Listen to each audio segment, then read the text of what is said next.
ಎಲ್ರಿಗೂ ಸ್ವಾಗತ. ಜ್ಯೋತಿಷ್ಯದ ಪ್ರಕಾರ ಏಪ್ರಿಲ್ 14ರಂದು ಆತ್ಮಪಿತಾಮಹನ ಅಂಶವಾದ ಸೂರ್ಯನು ಮೇಷರಾಶಿಯಲ್ಲಿ ಸಾಗುತ್ತಾನೆ. ಬುದ್ಧಿಶಕ್ತಿ, ಸ್ನೇಹ, ತರ್ಕ, ಜ್ಞಾನದ ಸಂಕೇತವಾದ ಬುಧಗ್ರಹವು ಮೇ 7ರಂದು ಮೇಷರಾಶಿಗೆ ಪ್ರವೇಶಿಸುತ್ತದೆ ಮತ್ತು ಮೇ 23ರವರೆಗೆ ಅಲ್ಲೇ ಇರುತ್ತದೆ. ಅಂತಹ ಪರಿಸ್ಥಿತಿಯಲ್ಲಿ ಮಂಗಳನ ಮೇಷರಾಶಿಯಲ್ಲಿ ಎರಡೂ ಗ್ರಹಗಳ ಸಂಯೋಗವು ಬುಧಾದಿತ್ಯ ರಾಜಯೋಗವನ್ನು ಸೃಷ್ಟಿಸುತ್ತದೆ. ಇದು 4 ರಾಶಿಚಕ್ರ ಚಿಹ್ನೆಗಳಿಗೆ ಅದೃಷ್ಟವೆಂದು ಸಾಬೀತಾಗಲಿದೆ. ಸಿಂಹರಾಶಿ. ಸಿಂಹರಾಶಿಗೆ ಬುಧಾದಿತ್ಯ ರಾಜಯೋಗವು ಫಲಪ್ರದವಾಗಬಹುದು. ಒಳ್ಳೆಯ ದಿನಗಳು ಪ್ರಾರಂಭವಾಗಬಹುದು. ಅದೃಷ್ಟ ನಿಮ್ಮ ಕಡೆ ಇರುತ್ತದೆ. ನೀವು ದೇಶದಾದ್ಯಂತ ಮತ್ತು ವಿದೇಶದಲ್ಲಿ ಪ್ರವಾಸಕ್ಕೆ ಹೋಗಬಹುದು. ನೀವು ಧಾರ್ಮಿಕ ಅಥವಾ ಶುಭ ಕಾರ್ಯಕ್ರಮಗಳಲ್ಲಿ ಭಾಗವಹಿಸಬಹುದು.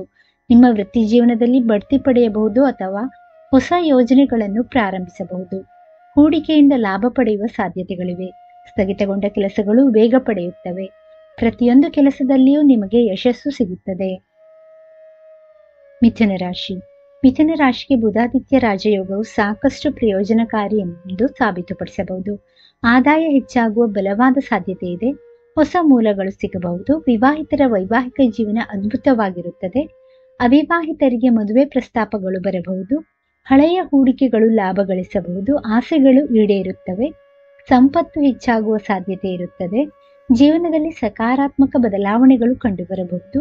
ಆರೋಗ್ಯವು ಉತ್ತಮವಾಗಿರುತ್ತದೆ. ಬಾಕಿ ಇರುವ ಕೆಲಸಗಳು ವೇಗ ಪಡೆಯುತ್ತವೆ. ಉದ್ಯೋಗದಲ್ಲಿರುವವರು ಬಡ್ತಿಯ ಜೊತೆಗೆ ಸಂಬಳ ಹೆಚ್ಚಳದ ಲಾಭವನ್ನು ಕೂಡ ಪಡೆಯಬಹುದು. ಮೇಷರಾಶಿ.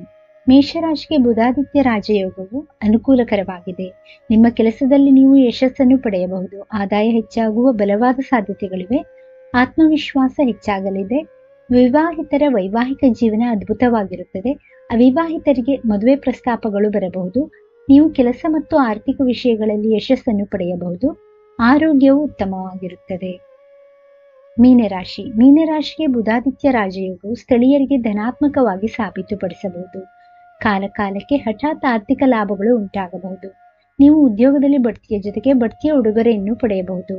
ವ್ಯಾಪಾರಿಗಳು ತಮ್ಮ ಸಿಲುಕಿಕೊಂಡ ಹಣವನ್ನು ಮರಳಿ ಪಡೆಯಬಹುದು. ಬಾಕಿ ಇರುವ ಕೆಲಸಗಳು ವೇಗ ಪಡೆಯುತ್ತವೆ. ಇದರ ಜೊತೆಗೆ ಮೇ ತಿಂಗಳಲ್ಲಿ ನ್ಯಾಯದ ದೇವರು ಶನಿ, ರಾಕ್ಷಸರ ಗುರು ಶುಕ್ರ ಮತ್ತು ಅಸುರ ಗ್ರಹ ರಾಹುವಿನ ಉಪಸ್ಥಿತಿಯಿಂದಾಗಿ ಸ್ಥಳೀಯರು ವಿಶೇಷ ಫಲಿತಾಂಶಗಳನ್ನು ಪಡೆಯುತ್ತಾರೆ. ವೀಕ್ಷಕರೇ, ಈ ಮಾಹಿತಿ ಇಷ್ಟವಾದಲ್ಲಿ ದಯವಿಟ್ಟು ಈ ವಿಡಿಯೋವನ್ನು ಲೈಕ್ ಮಾಡಿ, ಚಾನಲ್ ಅನ್ನು ಸಬ್ಸ್ಕ್ರೈಬ್ ಮಾಡಿ. ಕೇಳಿದ್ದಕ್ಕಾಗಿ ಧನ್ಯವಾದಗಳು. Thank you for watching. Please like, share, comment and subscribe to Ayushvani.